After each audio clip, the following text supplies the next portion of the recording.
Guys welcome back to my new video. उम्मीद करता हूँ हेल्दी वीडियो। सो गाइस आपने मेरा लास्ट वाला वीडियो देखा होगा फिजिक्स लैब का, और अभी हम जा रहे हैं केमिस्ट्री लैब में। और हाँ, आपने अभी तक वो वीडियो नहीं देखा तो जल्दी जाके देखो, वो देखोगे तो उसके बाद ये देखोगे तो और मजा आएगा। तो चलिए आज हम पढ़ेंगे केमिस्ट्री। तो हमारे सर हर्ष सर केमिस्ट्री आज हमको सिखाएंगे। तो आज हम क्या सीखने वाले हैं? ओके, आज हम 6 to 10 स्टैंडर्ड के थोड़े एक्सपेरिमेंट देखेंगे और हमारे ये मैट्रिक्स इनोवेशन लैब में हम 11-12 स्टैंडर्ड के भी एक्सपेरिमेंट इन्वेस्टिगेटिव प्रोजेक्ट सब करवाते हैं। तो ये जो है सारे बेसिक केमिकल है केमिस्ट्री लैब के। जिंक है, पोटेशियम डाइक्लोराइड है, एमोनियम क्लोराइड है, बेंजोइक एसिड है, ऐसे बहुत सारे जो बेसिक केमिकल्स है वो सारे हैं। तो आज आप मुझे कौन सा प्रैक्टिकल कराओगे? आज मैं आपको 3-4 ऐसे एक्सपेरिमेंट दिखाऊंगा केमिस्ट्री के, जो इलेक्ट्रोप्लेटिंग है, इलेक्ट्रोलिसिस है, एसिड बेस का एक रिएक्शन है, वो हम देखेंगे। सर एक चीज है कि हम सेपरेट तो करना पड़ेगा ना। एक ये है हमारा सेफ्टी ग्लास है, ये आप पहन लीजिए। और ये जो है एप्रॉन, ये सब बहुत ही इम्पोर्टेंट है सेफ्टी के लिए। तो गाइस 11-12 की वापस फीलिंग आने लगी है। मैं ऐसे अपने घर के कॉलेज स्कूल में जाता था और करते हैं शुरू। चलो आ जाओ। यहाँ पे ये 2 केमिकल्स मैंने रखे हैं। वैसे तो आपको ऐसा ही दिखाई देगा कि ये वाटर है, पानी है, बट है कुछ डिफरेंट। तो ऐसा तो है नहीं कि सारे केमिकल्स हम टेस्ट करके चेक करें। तो हमें चेक करना है डायरेक्टली, टेस्ट तो कर नहीं सकते, तो कैसे चेक करेंगे कि क्या कौन सा एसिड है, कौन सा बेस है, तो वो हम अभी चेक करते हैं। ओके, ये जो है ये कॉनिकल फ्लास्क है, ये प्लास्टिक बीकर है और ये ग्लास बीकर है। उसमें 2 केमिकल हमने लिए हैं। ये जो प्लास्टिक बीकर में केमिकल है उसको हम ये फ्लास्क में डालेंगे थोड़ा सा।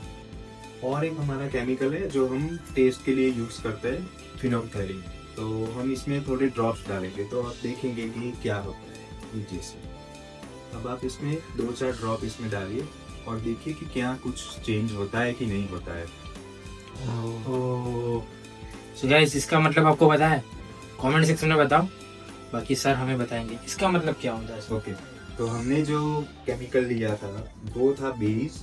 हम बेस में अगर फिनोल्फथालीन डालेंगे तो ये पिंक कलर आएगा। अगर बेस है तो पिंक कलर ऑलवेज आएगा। एसिड होगा तो कोई कलर चेंज नहीं होगा। अब हम और थोड़ा मैजिक करते हैं। ये दूसरा जो केमिकल है हम इसको इसके अंदर थोड़ा डालते हैं और देखते हैं क्या होता है।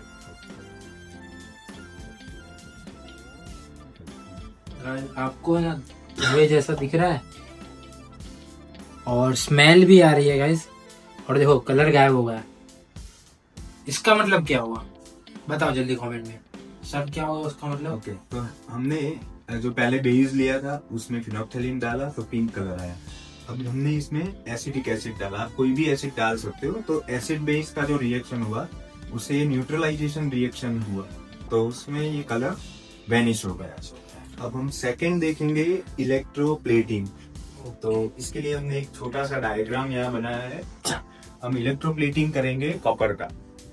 तो एक हमारा रोड होगा कॉपर का, सॉल्यूशन होगा कॉपर सल्फेट सॉल्यूशन, और ये जो है जिस मेटल पे हमें प्लेटिंग करनी है, मींस उसका लेयर, ये जो कैथोड हमने लिखा है और ये एनोड है। कॉपर की प्लेटिंग ये मेटल का जो भी रोड लिया है उसके ऊपर होगा और उसको हम बैटरी से कनेक्ट करेंगे पॉजिटिव नेगेटिव से। तो इसके लिए हमने एक ये पहले से ही बनाया हुआ है कॉपर सल्फेट सॉल्यूशन। ये कॉपर प्लेट है और ये मेटल प्लेट है।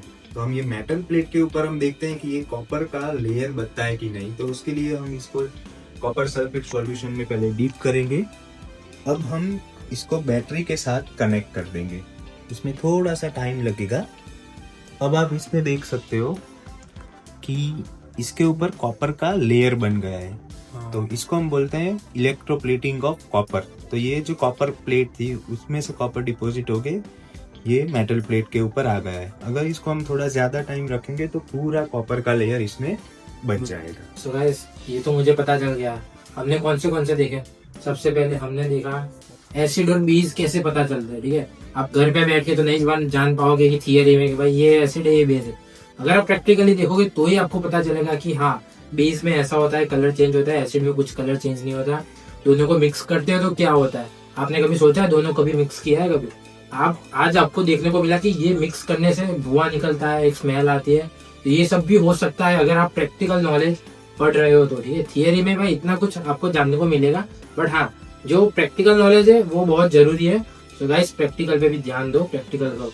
और बताओ सर, और अपन क्या करेंगे? और एक अभी हम बनाएंगे, बना- सेल बनाएंगे आप।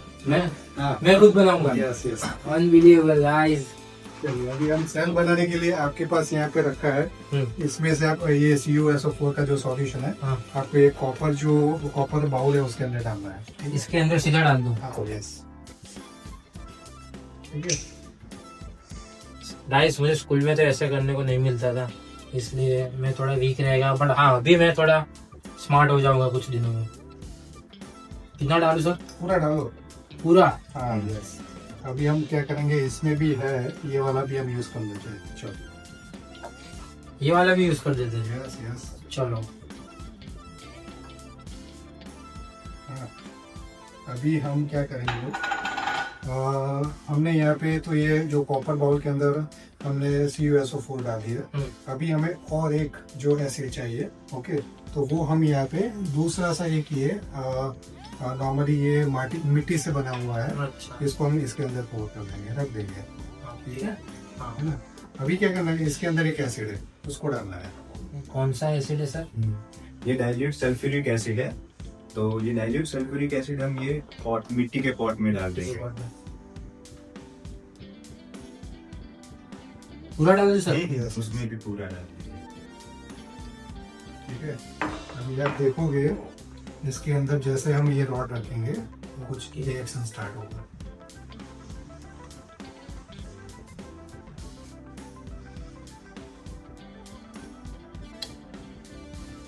केमिकल रिएक्शन होता है तो कैसे आपको पता चलेगा कि केमिकल रिएक्शन हो रहा है? तो उसमें कलर चेंज हो सकता है, धुआं निकल सकता है, टेम्परेचर इंक्रीज डिक्रीज हो सकता है, और एक न्यू सब्सटेंस फॉर्म होता है ऑलवेज। तो ये 4-5 जो चीज है उससे हम पता लगा सकते हैं कि केमिकल रिएक्शन हो रहा है। अभी हमने यहाँ पे ये जो रिएक्शन हो रहा है उसकी वजह से क्या हो रहा है, हमने एक मीटर लगाया है जिसमें हम वोल्टेज मेजर कर रहे हैं। तो आप देखोगे वोल्टेज धीरे धीरे उसमें से चेंज हो रहा है। चेंज हो रहा है, इधर देखो वोल्टेज इधर चेंज हो रहा है। जो है वो डेनियल सेल उसको बोलते हैं, वो 11-12 में आता है। और ये जो हम नॉर्मल सेल यूज करते हैं उसमें भी ये इसी टाइप का बेसिक रिएक्शन होता है। ये मीटर की वजह से हमको वो तो मालूम हो गया कि रिएक्शन हो रहा है इसके अंदर। ठीक है, सो गाइस अभी हम बहुत इंटरेस्टिंग चीज देखने वाले हैं। सर आज आप मुझे कुछ इंटरेस्टिंग चीज दिखाइए। तो हम मैथ्स का कुछ थोड़ा दिखा देते हैं। मैथ्स का देखते हैं, चलो चलो चलो। मैं हमारे मैथ्स लैब है। अभी हम ये ब्रिज बनाया हुआ है, जिसमें आप देखोगे तो ये ग्रीन जो पार्ट है वो कंप्रेशन है और रेड पार्ट है वो टेंशन है। मीन्स अगर इसमें हम कुछ वेट लगाएंगे तो ये रेड पार्ट जो है उसके ऊपर सारा लोड डिपेंड होगा। अच्छा। अब हम पहले देखते हैं कि ये ब्रिज जो बनाया हुआ है उसका वेट कितना है। अप्रोक्सीमेटली 35.29 ग्राम जो है ब्रिज का वेट है। और हम इसमें अभी लाइव टेस्ट करेंगे कि इसके हम कितना वेट ये झेल सकता झेल सकता है, कितना वेट, इसकी स्ट्रेंथ कितनी है वो स्ट्रेंथ कितनी है वो हम लाइव देखेंगे। तो मैंने यहाँ पे एक चेयर ले ली है, 2 उसके ऊपर ब्रिज रख दिया है। अब हम ये जो है ये छोटे छोटे वेट है, एक का 50 ग्राम है, तो ये है 6 है, तो ये 300 ग्राम है। तो आप सर पहले ये लगाओ, नीचे स्ट्रिंग है उसमें। अभी आप देख सकते हो कि ब्रिज का जो वेट है वो 35 ग्राम था अप्रोक्सीमेटली, और हमने 300 ग्राम इसमें लगाया हुआ है। हाँ। अब हम धीरे धीरे इसमें और वेट इंक्रीज करते हैं और 300 ग्राम इसमें वेट बढ़ा दिया है। आप देख सकते हो तो ये 600 ग्राम होगा। हाँ। अभी भी ब्रिज में इफेक्ट नहीं आया है। अभी हम और थोड़ा वेट इंक्रीज करते हैं, तो ये जो है ये एक 500 ग्राम का है। हाँ। तो ये 1, 2, 3, 4 और 5, तो ये 2.5 kg है। 2.5 kg का है। 2.5 kg है और इसका तो 35 ग्राम है। तो हम ये लगा के देखते हैं क्या लगता है गाइस कि ये झेल पाएगा झेल नहीं पाएगा या टूट जाएगा। चलो देखते हैं कि क्या होता है। सो गाइस 1, 2, 3 आपको पता चल जाएगा। ओ गाइस आपको क्या लगा था, टूट जाएगा 2.5 kg में? कुछ नहीं हुआ गाइस, सो गाइस इसमें मुझे ऐसा लग रहा है कि सारा वेट है ना ये रेड वाला पोर्शन है उस पे जा रहा है, सही है। हाँ, और इसमें जो मैथमेटिकल कॉन्सेप्ट है ना, हाँ तो इसके अंदर ये छोटे छोटे ट्राइंगल जो सारे बने हैं हाँ उसके ऊपर ही है। तो ये ट्राइंगल सबसे स्ट्रॉन्गेस्ट शेप है 2D हाँ, शेप में, हाँ, और उसका ये ब्रिज में यूज होता है। अच्छा हम जो बड़ी बड़ी बिल्डिंग्स बनते हैं, ब्रिज बनते हैं, उसमें ऐसे अंदर ट्राइंगुलर स्ट्रक्चर बनाते हैं, तो वो उसका स्ट्रेंथ इससे बहुत बेहतर मिलता है। बहुत ही लाइट वेट वुड से बनाया है। अगर हम मेटल से बनाए तो उसमें 50 केजी तक तो आराम से आराम वो से बन जा सकता है। झेल क्योंकि ये सके। 35 ग्राम का है, वो भी 2.5 किलो झेल सकता है। नेक्स्ट और इंटरेस्टिंग ये हमारा सबसे इंटरेस्टिंग पार्ट है, आपको उसमें देखने में बहुत मजा आएगा। चलिए गाइस फाइनली 2 घड़ी आ गई है। ओ गाइस टेलीस्कोप के थ्रू बहुत सारे हम स्कूल में वर्कशॉप्स करते हैं। 6th to 8th स्टैंडर्ड के स्टूडेंट और 9th 10th स्टैंडर्ड के स्टूडेंट्स में भी जो एस्ट्रोनॉमी, यानी कि एस्ट्रोनॉमी एक ऐसा सब्जेक्ट है कि बच्चों को बहुत अपनी तरफ अट्रैक्ट करता है कि प्लैनेट क्या होता है, सालों पहले के पूरा लाइफ कैसे इवॉल्व हुआ था। तो ये सारी चीजें उनको ये लाइक जो फैसिनेटिंग साइंस है, तो ये साइंस को कैसे समझा जाए, कैसे सीखा जाए कि स्टार्स है तो स्टार्स कितने दूर है, कौन सा स्टार को कैसे ऑब्जर्व किया जाए, सारे जो कॉन्स्टलेशंस होते हैं जिसको हम तारामंडल बोलते हैं, जो तारामंडल को कैसे ऑब्जर्व करके यहाँ पे कौन सा प्लैनेट है वो कैसे सीखा जाए, तो ये टेलीस्कोप की जरूरत है। और इवन हम यहाँ पे जैसे आप देखोगे वहाँ पे एक स्टार है जिसको हम पॉइंट आउट कर रहे हैं, है ना। अरे सबको ये दिख रहा है Yes. लेजर तो लेजर तार को टच कर रहा है। यस, तो ये जो लेजर है इससे हम करीब 5000 मीटर तक इसको हम पॉइंट आउट करके सारे जितने भी स्टार्स है उसको हम उसके आइडेंटिफाई कर सकते हैं और उसके बारे में बता सकते हैं। मैंने ये चीज कहीं नहीं देखी है, पूरे अहमदाबाद में कहीं नहीं देखी। अगर कोई हिल स्टेशन पे घूमने जाता हो ना तो उधर ही सीखने को मिलती है, वो भी चालू बंद ऐसा कुछ रहता है, 20-30 रुपए लेते हैं। तो इधर आपको स्टडी पर्पस दे रहे हैं तो भाई इसका उपयोग करो, आओ सीखो। और guys, एक चीज दिखा दो, देखो अभी बताओ आप ये रॉकेट कहाँ उड़ा हुआ है। तो पूरा रॉकेट लॉन्चर है हमारे पास खुद का, मेड बाय सर।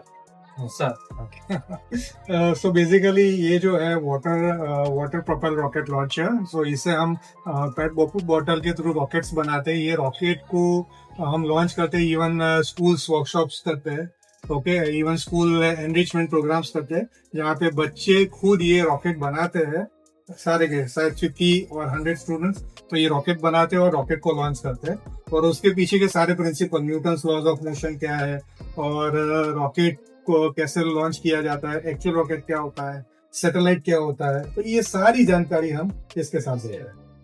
सो ये भी हम लॉन्च करेंगे एक दिन पक्का लॉन्च करेंगे गाइस। तो कमेंट सेक्शन में बताओ कब लॉन्च करना है। आप जब बोलोगे ना तब लॉन्च कर देंगे इस, और उसके लिए भी हम एक प्रॉपर नया वीडियो बनाएंगे। बाकी गाइस एक बार एड्रेस और नंबर दे देंगे आप सभी को, और फिर लास्ट में मैं ही खत्म करूँ क्योंकि मेरा ब्लॉग है। तो चलो स्टार्ट करो। यस, सो गाइस ये मॉडल रॉकेटरी, एस्ट्रोनॉमी, एरोनॉटिक्स है, even math, science and physics, chemistry आप सीखने के लिए मैट्रिक्स इनोवेशन हब में आ सकते हो।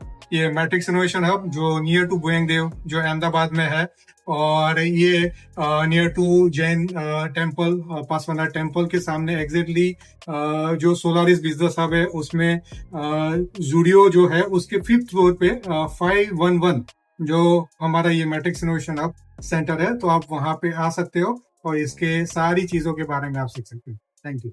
सो गाइस पता लग गया तो आइएगा जरूर। बाकी अगर आपको ये वीडियो अच्छा लगा तो लाइक कर दो, कमेंट कर दो, सब्सक्राइब कर दो। मिलते हैं एक और नए वीडियो में, और डिस्क्रिप्शन में पूरा एड्रेस और नंबर दे दिया गया है। और आप साइड में हट जाओ, अभी मैं देखूंगा चांद को, देखूंगा सबसे पहले, मुझे चांद बहुत पसंद है। तो चलो बाय बाय।